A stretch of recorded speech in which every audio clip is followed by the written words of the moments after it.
Good afternoon. It's Tuesday, the 24th of May, 2016, just after 1 o'clock. Welcome to UK Column News. I'm your host, Mike Robinson. With me in the studio, Patrick Henningsen. Welcome, Patrick. Great. Thanks for being here, Mike.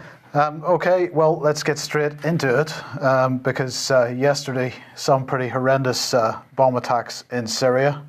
And the Wall Street Journal here describing it as follows. They say, series of bombs in Syria hit Assad's strongholds, killing dozens. They say suicide bombers targeted 2 cities, killing dozens, and indicating Islamic State is expanding. A string of explosions claimed by Islamic State rocked 2 provinces in western Syria on Monday, killing dozens of people and indicating that the extremist group is expanding its reach into new territory, even as it loses ground elsewhere. They say suicide and car bombs struck bus stations, a hospital, a utilities building in the capital of Tartus province and in Latakia province, both in the heartland of President Bashar al-Assad's ruling Alawite minority. So there's the first major lie, Patrick, because this is in fact mostly a Sunni region and full of refugees from all parts of Syria, so all kinds of groupings within that population. Yeah, hundreds of thousands or millions of people that have taken refuge in the real safe zone, which is the government-held area. So this is what the media in the West has been doing quite determinedly for many years now, is trying to paint the Syrian government as illegitimate within its own borders. So they're Assad this, Assad that, Assad's army, Assad's forces. So this is a good example of mainstream media and our governments coordinating to gaslight the population. Absolutely. Just to drown out any other counter rational arguments and to completely dominate and frame this story in Syria to be something that it isn't, quite frankly. If you're there on the ground and the reports that we're getting, we had an interview over the weekend on the Sunday Wire radio show that was from on the ground in Syria. That was vastly different picture, Mike. Absolutely, that was a heartrending interview, and if anybody hasn't seen or listened to the Sunday Wire yet, you really need to listen to that. That was in the second hour of the program, right? Right. Yeah. So we can talk all we want in our newspapers and Rupert Murdoch's newspapers and television networks and the BBC and everybody else can frame this. CNN, all of them can frame this any way they want, but the reality on the ground is nothing near what we're being told in the West. This is one of the greatest operations of propaganda in the history of modern times. Right. Now, I've singled out the Wall Street Journal here, but of course, this equally applies to most of the other, in fact, all of the other mainstream outlets. So Wall Street Journal absolutely deserves this criticism, but so do the rest. The article went on to say, in an official communique, Islamic State claimed responsibility for the attacks and said they were carried out by a newly created division, the Coastal Province. And the point that Vanessa Beeley was making to us this morning is that this is cover for Ahrar al-Sham. This is a group which is a terrorist group, but they are not designated terrorists by the Western so-called authorities, by Britain and the United States. And so, as we were pointing out last week, they're effectively being used as human shields for the real terrorists. Sure. So most of the media coverage by this, Mike, is a complete lie. So they've attributed all this string of suicide bombings, car bombings, terrorist attacks to ISIS, when in fact I believe Ahrar al-Sham had initially taken credit for it, and the reports that we've been getting on the ground from Tartus and Latakia have confirmed that it is Ahrar al-Sham. Yeah. So, and meanwhile, the U.S. State Department and its allies are trying to protect this Ahrar al-Sham, saying that, well, they're not quite a terrorist group, so we don't want to put them in the same category as Al-Qaeda in Syria or ISIS. And they're speaking at the UN. So this is a bona fide mass murdering terrorist group given representation at the United Nations. What else is it? I mean, we're not wrong, actually. No. So in order to give them further cover, they we create a new group, the Coastal Province. A new brand, a new ISIS offshoot. Yes. So it's amazing how these brands are rolled out every few weeks. So it's like McDonald's, isn't it? Yeah, it's incredible. The Coastal Province. This is sort of Province. Like I forgot, the Khorasan Group. That was a popular brand that was sort of floated by the U.S. State Department and the U.S. media last year around March 2015. The Khorasan Group. It turns out the Khorasan Group is fictional. It didn't exist. So this is a total creation of our Western intelligence agencies feeding information to the mainstream media, who will unquestionably run with the story based on their sources. So the lies continue. They'll keep at it until they get what they want in the end, which I'm not quite sure what that is, besides a collapsed nation state of Syria and maybe 1 million more people dead by this time next year. Is this what our coalition wants, I guess? Seems like it. Lottie in the chat box is saying, how many types of terrorists do we have now? We've only got one type of terrorist. They are epitomized by David Cameron and Barack Obama. That's the only type of terrorist that we have on this planet. The rest are only doing their bidding. And I'm going to add too, Mike. We can move on, but by calling it Assad's stronghold, ignoring the fact that there are real people living there, they're dehumanizing the hundreds of dead people. And this is a job that our media is doing. They're dehumanizing these people. If this happened in Paris or Brussels, if one person died in Europe, everyone would be changing their Facebook profiles with a French flag on it. But because it happened in Syria, in a government-held area, all these hundreds of people who've died, who've been maimed, who've had body parts blown off, they mean nothing. They're worthless. They might as well have been, I don't know, just non-humans, basically. This is the message that's being reinforced by Western media coverage on this issue. Well, let's have a look at some of the aftermath. So a couple of images probably you won't see in the mainstream press. We have the fire brigade there. I wonder if these first responders are getting the help of the London Fire Brigade. I suspect not. What you'll notice in these images is there are no white helmets. These are real victims. If you notice the difference between these pictures that you're showing us here, Mike, and the white helmet propaganda marketing photos for all their campaigns, with the perfectly framed baby, with the light perfect and the dust on the face and the blood dripping down of the woman on the side, absolutely picture perfect. Staged. Theatrical photos. And this is a real photo. Okay, this is what a real bomb attack, terrorist attack looks like. Yeah. These are real people, real victims. It's not marketing swag from this so-called NGO. Well, look, you have changed your Facebook page today. Yeah, I just had an idea last night. When anything happens in Europe, it's Je suis Charlie or Je suis something. Yeah. And these are 3 separate cities attacked. Collectively, I don't know how many people died. I don't know how many people are maimed or injured, but let's just say it was horrific. Okay? So I just changed my Facebook profile to Je suis Tartus, Je suis Latakia, Je suis Jablé. Because these are people too. These are humans too. So, if you support humanity, you should feel something whenever people are killed and maimed by a terrorist attack, not just because they happen to be in an EU country or in the United States. Yeah. It's equally as devastating, and it carries on for generations. Absolutely.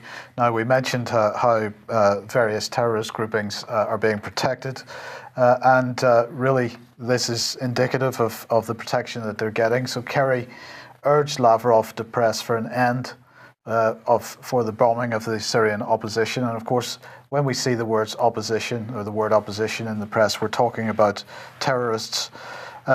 And the France 24 article here says the United States urged Russia on Monday to press Syria to stop bombing opposition forces and civilians in Aleppo. Of course, they're bombing terrorist groups, Al-Nusra Front, mainly in Aleppo.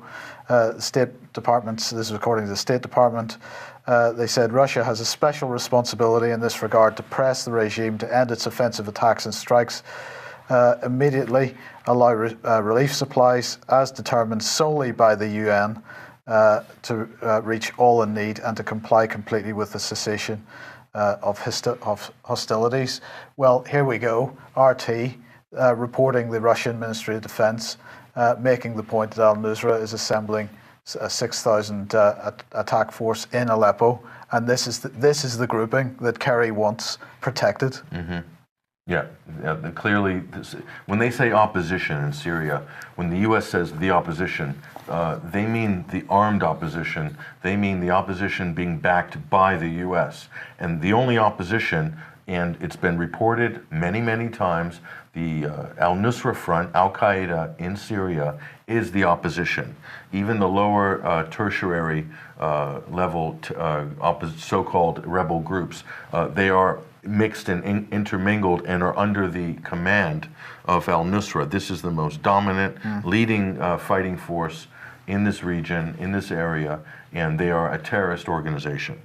And so is Ahrar al-Sham, and so is Shasha Islam, and so is the Army of Conquest, and any other groups that the U.S. State Department are trying to keep off of the terrorist list.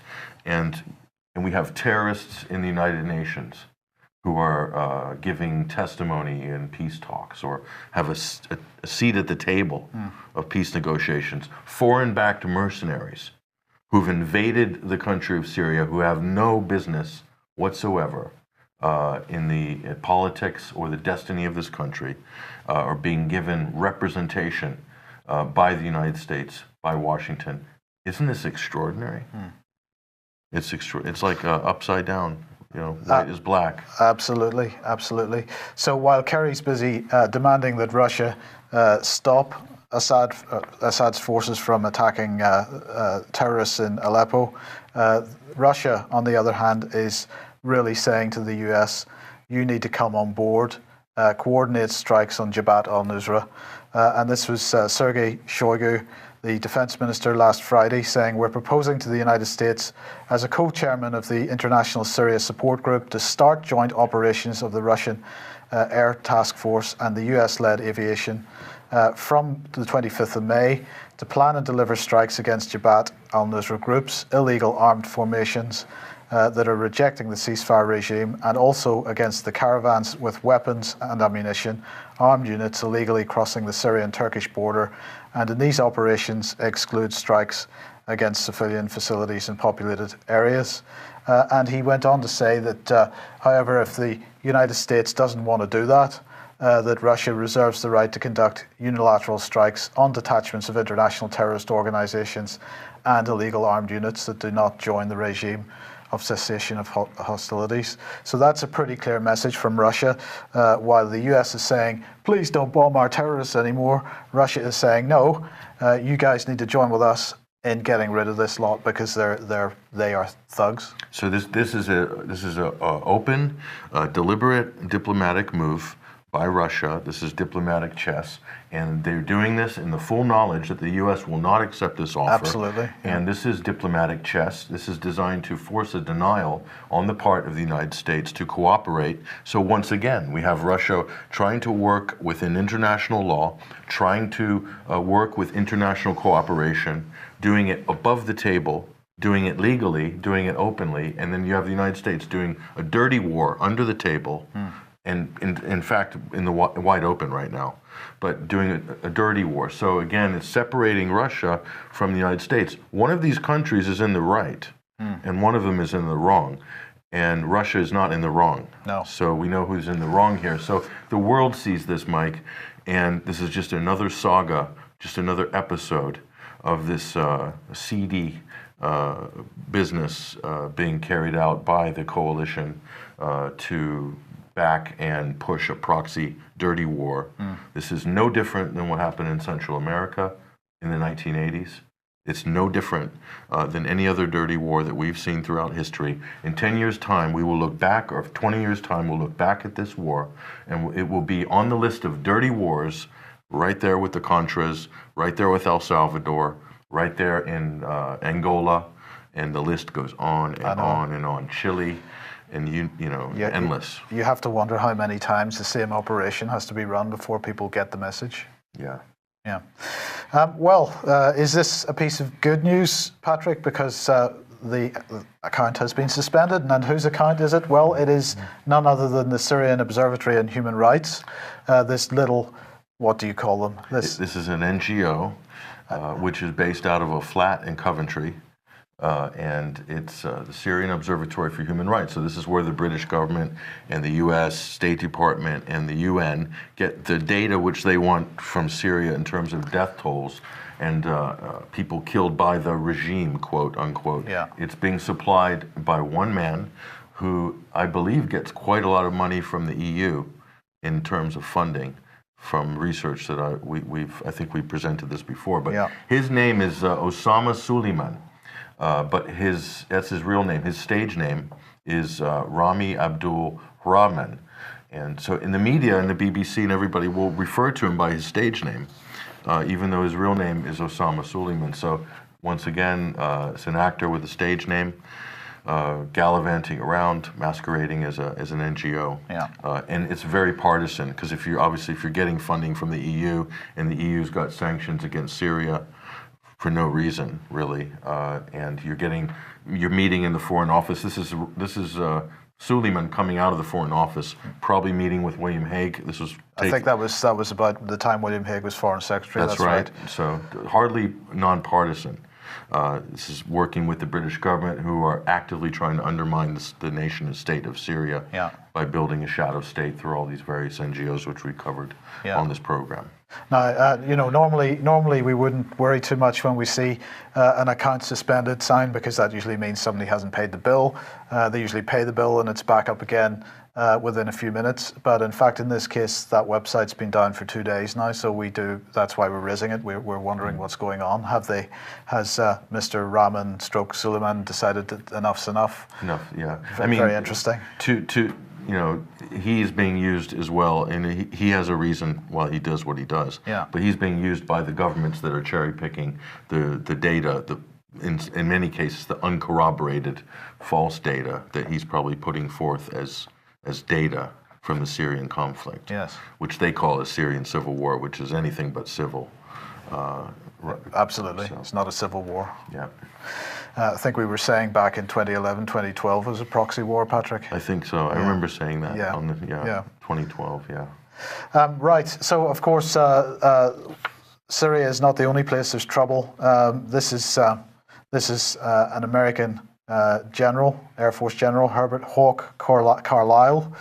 He leads Air Combat Command, and he was giving an interview to USA Today here. And he's saying our concern is a resurgent Russia and a very, very aggressive China. Very aggressive, he said. He said both countries are intent on expanding their spheres of influence. How many times do they have to, are they going to repeat this rhetoric? It's such a clear lie that China, the only expansion of China's sphere of influence is the amount of investment that it's doing in infrastructure projects around the world, while in the meantime the USA and NATO stick their guns right up against their borders. Well, if you got a problem, this is an American general, right? Right. So if an American has a problem with China's spheres of influence, if you want to look at the scale and scope of China's sphere of influence in the United States, just go walk into any department store in the United States and have a look around and count how many goods on the shelves of every single retail outlet in the United States that's not made in China, and you will have a very low number. Yeah. That'll give you the scale of China's sphere of influence in the United States. And who's the biggest purchaser of U.S. Treasury T-bills over China. the last decade, 2 decades? It has to be China, holding the U.S. dollar in the palm of its hand. In fact, subsidizing the U.S. dollar in a way, keeping it from collapsing. So we want to talk about spheres of influence. I think China's sphere of influence is already completely pervasive inside the United States. Right. So Carlisle went on to say their intent is to get us, not to be there, and he's talking about the recent issues of the United States driving boats into Chinese waters and overflying Chinese airspace, so that the influence of those in international spaces is controlled only by them. My belief is that we cannot allow this to happen. We have to continue to operate legally in international airspace and international waterways. We have to continue to call them out when they're being aggressive and unsafe. And he said any accident that occurs while the US military is playing cat and mouse with Russian or Chinese forces could escalate into a real fight. Sorry, this is Lauren Thompson, who's a defense consultant. And he said if it does, American victory is not assured because US forces are operating thousands of miles from home, and the other side is near its main bases. So anyway, in response to Carlisle's comments about the danger of Russia and China, I apologize. I haven't put the name credit on this one. I do apologize for that. This is Konstantin Kosachev, who's chairman of the Russian Federation Council's International Affairs Committee. So he's a Russian senator, and he has said the very fact that some other country is resurgent already represents a cause of concern for the Pentagon, though we can probably be glad about such compliment coming from an American. So he's absolutely sticking his fingers up at them, really, and saying, we'll take the compliment. You're worried about us. Thank you very much. Yeah, in the eyes of the United States military intelligentsia and also the media pundits, many of them are media pundits.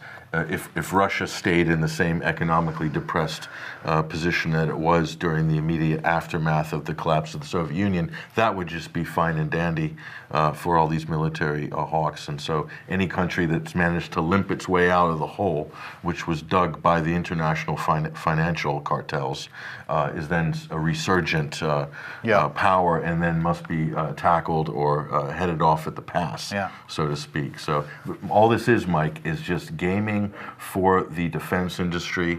The U.S. will not attack China ever directly. They have no business doing so, and if they did, it would be a mess. It would be a massacre. They would be destroyed. So it's just talk up the threat, talk up the North Korean threat, renew those contracts, get some more subs, get some more battleships, get some more missiles, new F-35s or whatever the latest military project is. This is all it is, Mike. Yeah. This is just a game, hyping up the threats globally, and the big ticket items is the Pacific.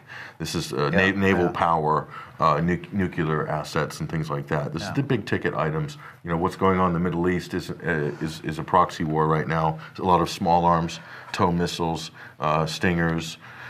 Maybe a few tanks, maybe some air support, but it's nothing like the aircraft carriers and all the things that will be stationed all around the Pacific Rim. Okay, so we're looking at a Western financial collapse. We're going to support that by building up the arms industry to the heights we haven't seen for decades. Nonetheless, that's a pretty dangerous game to be playing. Yeah, this is one of the things that has bankrupted the United States during the first part of the 21st century, and plunged it into debt. A couple of wars, Iraq, for instance. I don't know what the total bill on that, Mike, is, but I think it's probably somewhere upwards of $1 trillion, at least. But that's $1 trillion of profit for the defense industry. But it's $1 trillion of debt for the U.S. public. So you can work out the equation there of who benefits. Absolutely. Now, Philip Hammond has been pretty busy. Yesterday, almost nobody in the mainstream, in fact, I didn't see any mainstream articles on this at all, but Philip Hammond was at the EU foreign ministers meeting, and they were discussing, this was yesterday, they were discussing strategy for Syria and also for Iraq, and this comment is with regard to Iraq, and also migration. So he was there in Brussels, and they were focusing on the counter-Daesh strategy. Did you know we had one? Counter-Daesh, okay. Yeah, and also Libya and migration. Of course, they're propping up this government, this so-called government in Libya. Yeah, clearing Daesh out of the Euphrates Valley. Yes. So his quote is, "We're seeing an increase in the capability of the Iraqi army and a growing self-confidence as they had success after success, and they are clearing Daesh out of the Euphrates Valley as well as preparing for the longer-term goal of an assault on Mosul." So it's perpetual war in many ways. And what they, I don't know if it's a case, Mike, of these defense ministers or cabinet people, or in the U.S. or Britain or wherever, that they want to sound more sophisticated to the public or more intelligent. So they've dumped the term ISIS, and now they're saying Daesh or Daesh. Now there's 5 different now pronunciations for Daesh. There's Daesh, which is more accurate. That's the Arabic one. Then there's, I think, David Cameron, Daesh, and then there's Daesh, and then there's Obama, which is Dash. So there's like 5. I mean, what is it? What exactly is it? It's an Arabic translation. There's no English word for it. We've got 15 different words: IS, ISIS, ISIL, for a group that doesn't really exist, and we've got 15 different pronunciations of the other words. So they can't really get their branding terribly accurate. Yeah, how are you going to defeat an enemy if you can't decide on what name it is? That was one of anyway, I don't want to get into Gaddafi, but okay. Afghanistan then, because here's another perpetual war, and this is the New Republic here discussing Afghanistan, saying it has truly become the forever war. They're saying while President Obama hailed the drone strike execution of Taliban leader Mohammed Mansour as an important milestone, it's clear that something has shifted in the US's approach to the 14-year conflict. For one, it represents the first time that the US has attacked the Taliban's leadership's redoubt in Pakistan, with Mansour being targeted in the province, in a Pakistani province. By taking Mansour out, the US has thrust the Taliban's leadership into turmoil, opening the possibility of Sirajuddin Haqqani, an even fiercer enemy of the US and the Afghan government, could take control. So this goes on. Philip Hammond then was discussing this, particularly with regard to the Warsaw Summit in July, which is the NATO summit, of course. And he was saying the Warsaw Summit in July will be an important moment for the international community to recommit to supporting Afghanistan's security and stability. And Patrick, you were generous enough to give me a copy of Kitson's book, Gangs and Counter Gangs, the other day, and thank you very much for that. But I'll just also mention his other famous book, which is Low Intensity Operations, Subversion, Insurgency and Peacekeeping. And this is exactly what is in operation in Afghanistan at the moment, because, of course, what is really going on there is to protect the poppy crops, the opium crops. Let's just remind ourselves. Now, unfortunately, the latest version of the World Drug Report, the year 2001, is more or less dropping off the left-hand side of this graph. So this particular graph is a few years old. And the darkest green there at the bottom is the Afghani opium cultivation, and that's in hectares. And we've mentioned this many times, but let's just remind ourselves that when the Taliban was in control of Afghanistan in 2001, opium production was more or less obliterated. And you can see that very clearly on that graph. And since that time, it has only gone upwards. And with the exception of 1 or 2 bad harvests in the last few years, there have been record crops every single year. Here's another view of that. This is in terms of opium production itself.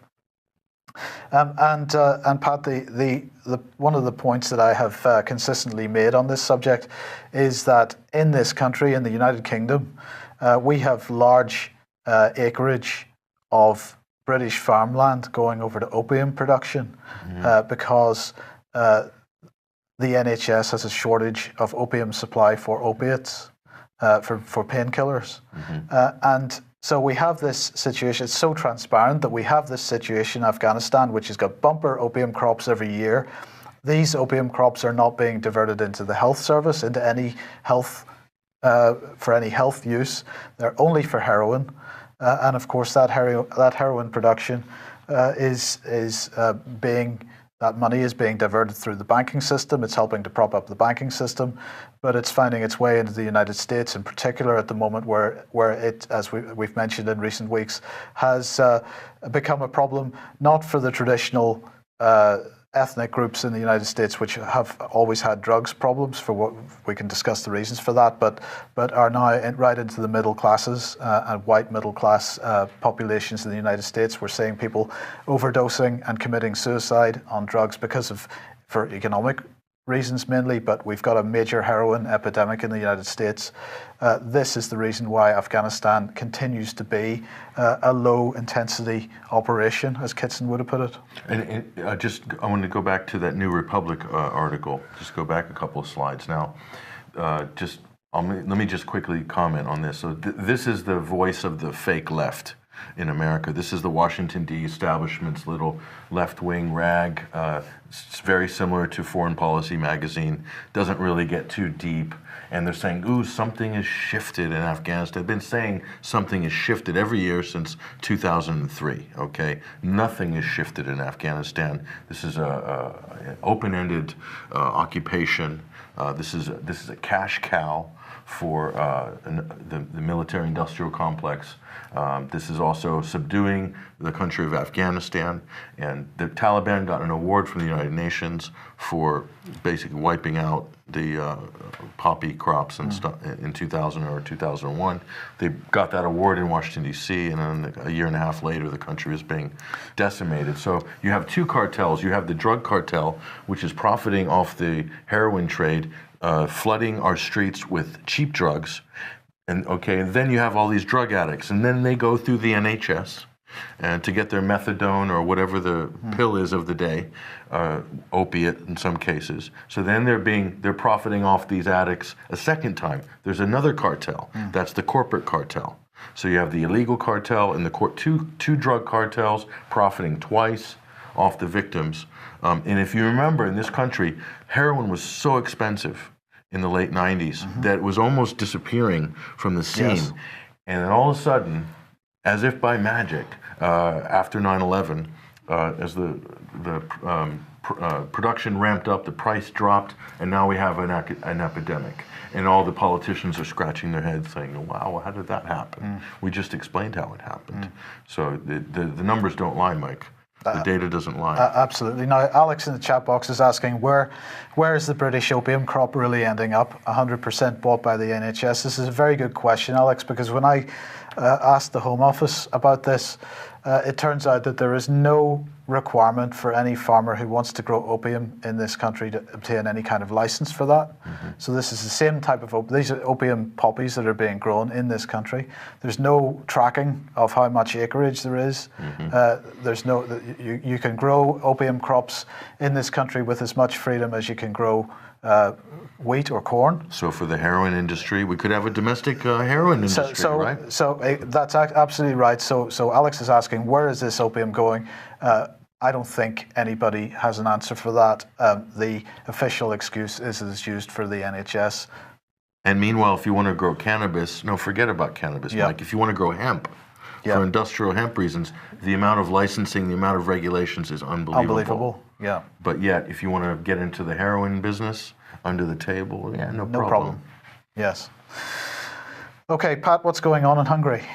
Well, this is interesting. So Viktor Orbán, Hungarian leader, nemesis of the West, of Brussels. He's one of the first European leaders or Eastern European leaders to come out and really criticize the narrative, the mainstream narrative of the migrant crisis. So recently, I think Bill Clinton has made derogatory remarks about the Hungarian leader and his views on immigration in Europe. And Orbán basically hit out in his defense. And I believe Clinton made the comment about Poland as well. I think there's a ruling conservative government right now in Poland.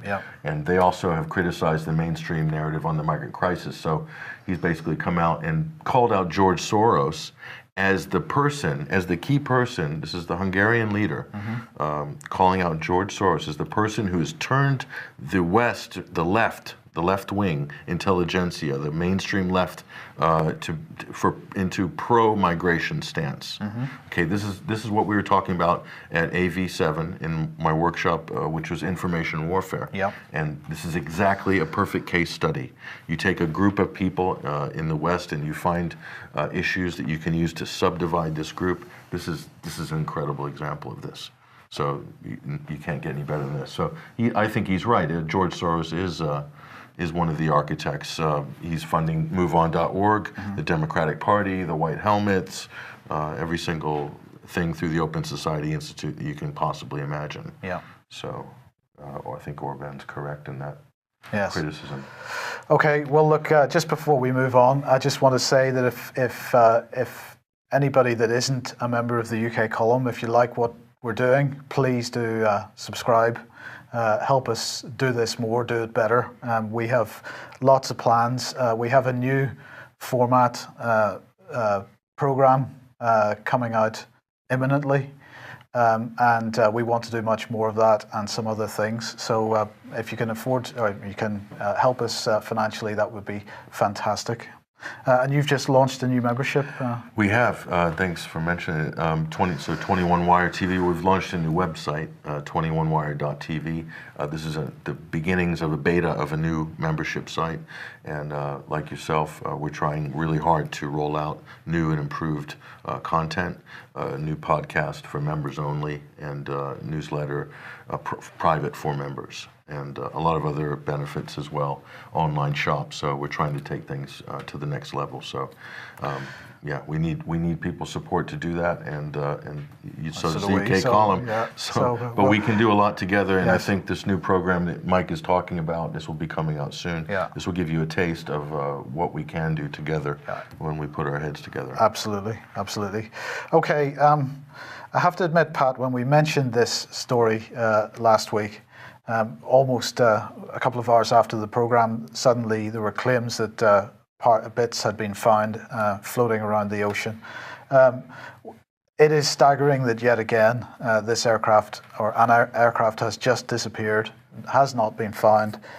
Allegedly some bits have been found. There's arguments between the Egyptians and the Greeks about what happened.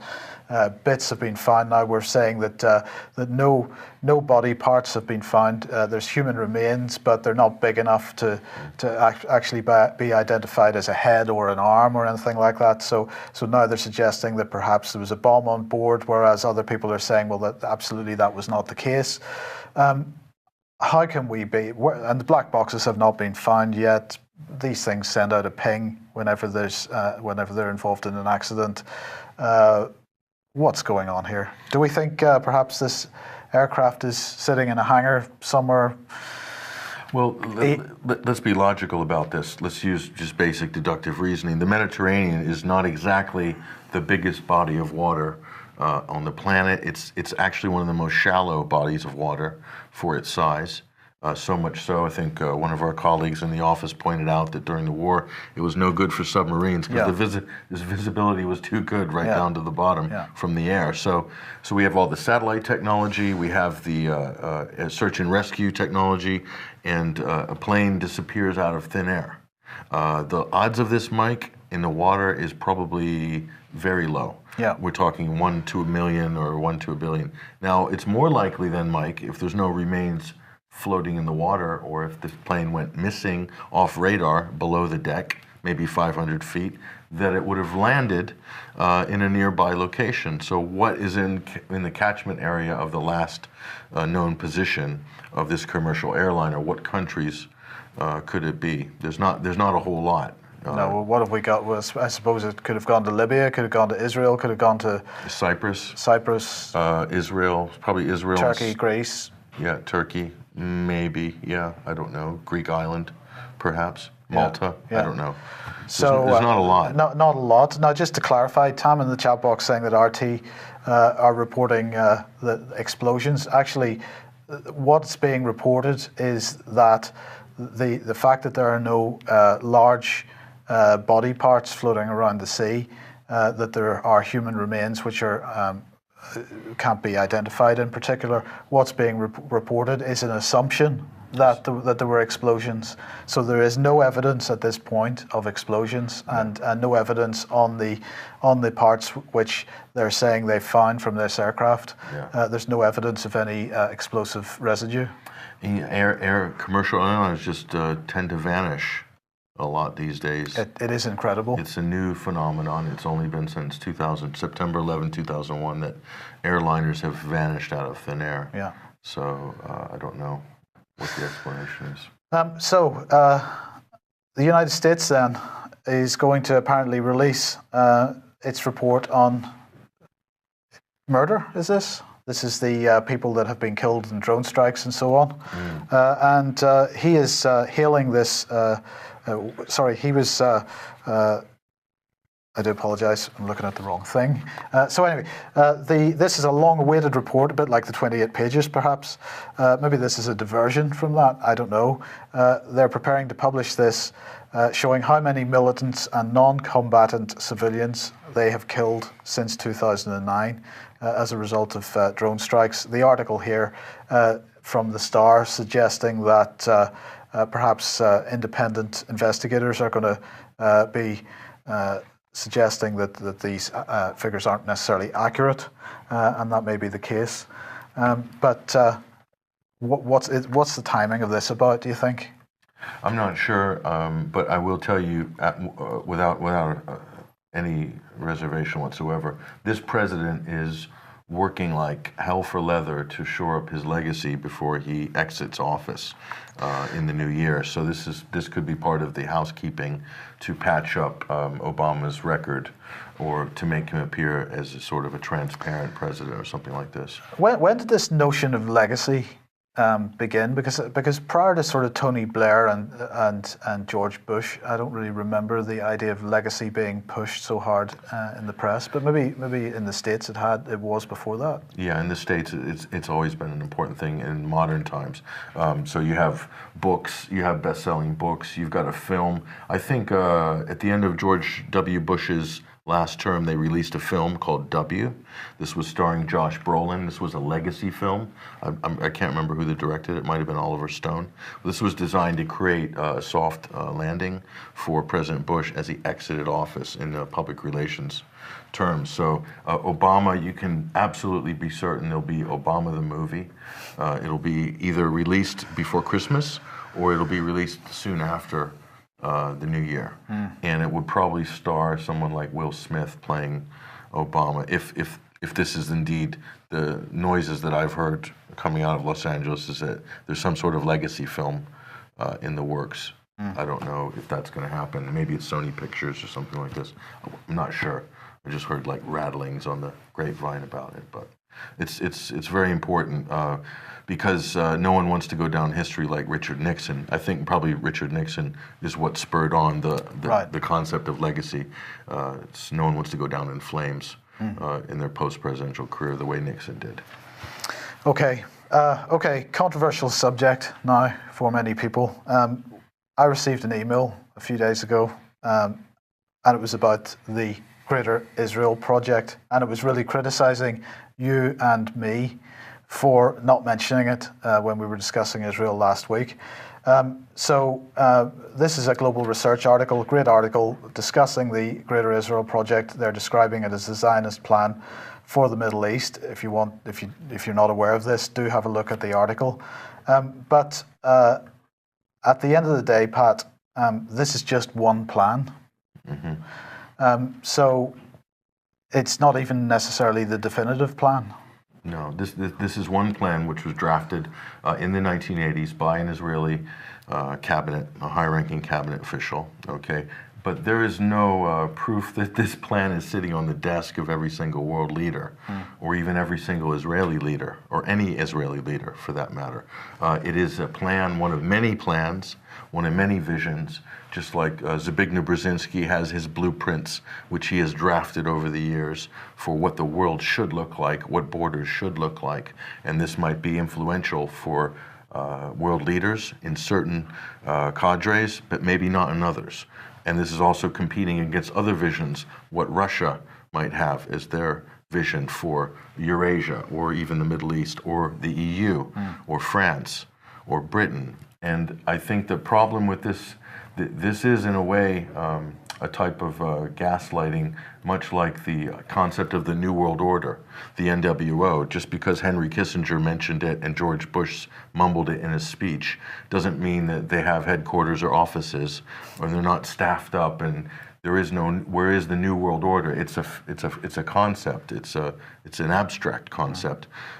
Is this what's ruling the world's agenda?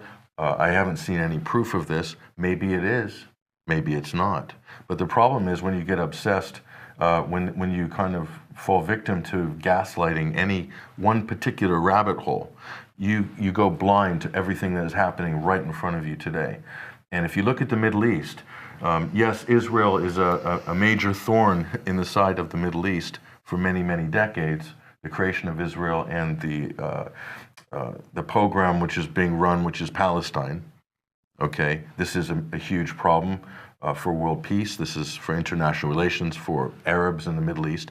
But right now you have a country that's exerting more money and more military might and power right now than Israel, which is Saudi Arabia. And I don't see any of these people protesting against Saudi Arabia who are in the process of bombing Yemen back into the Stone Age, killing hundreds of thousands of people, displacing millions, who are funding and backing a terrorist insurgency in Syria, causing millions of refugees to besiege Europe and to destabilize the region and maybe parts of Europe as well, and the European political balance as well, is a direct result of this. So by obsessing about the Oded Yinon plan of the 1980s, you're probably, most likely, you're definitely missing what's going on right in front of your nose right now today. What happened yesterday in Syria is a perfect example. I don't see anybody up in arms, hardly out in the alternative community. This as if they don't care what's happening in Syria, because everybody's just focused on their pet issue. And this is a problem. This is a problem, and it's very hard to criticize the mainstream media for having a blinkered view of the world or not covering certain issues. If we aren't prepared to challenge ourselves every single day, is what I believe right. I worry that some people come to your site or our site with a preconceived worldview that they want validated, and really.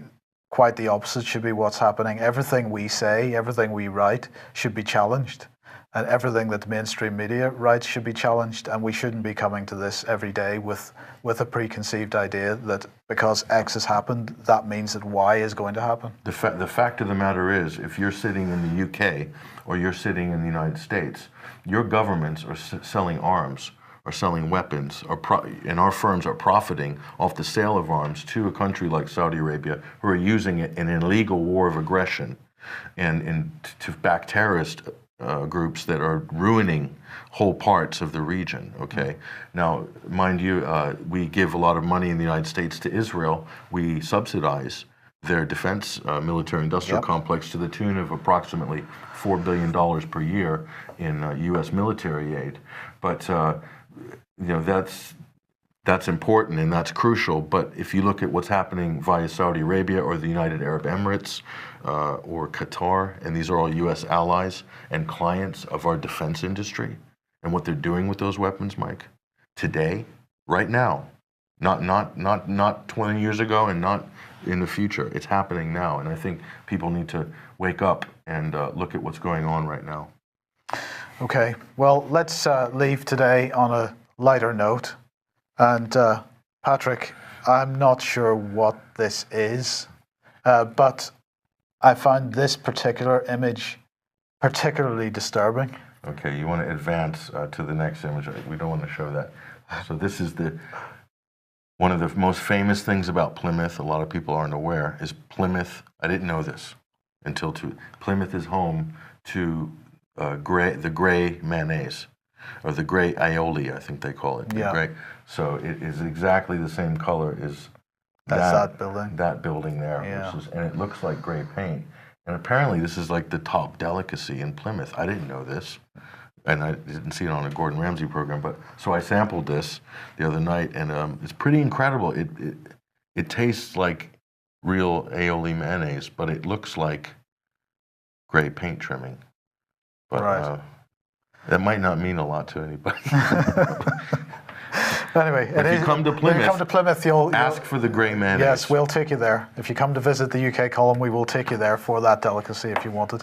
Well, look, Patrick, it's been great having you with us. You're away for a few days now. Yeah. When are you back in the country? We'll be back hopefully next week, maybe late next week. Okay. Yeah. Okay, super. Thank you very much for joining us. We will be back at the same time, 1 o'clock tomorrow. Hope to see you there, and have a great day. Thank you.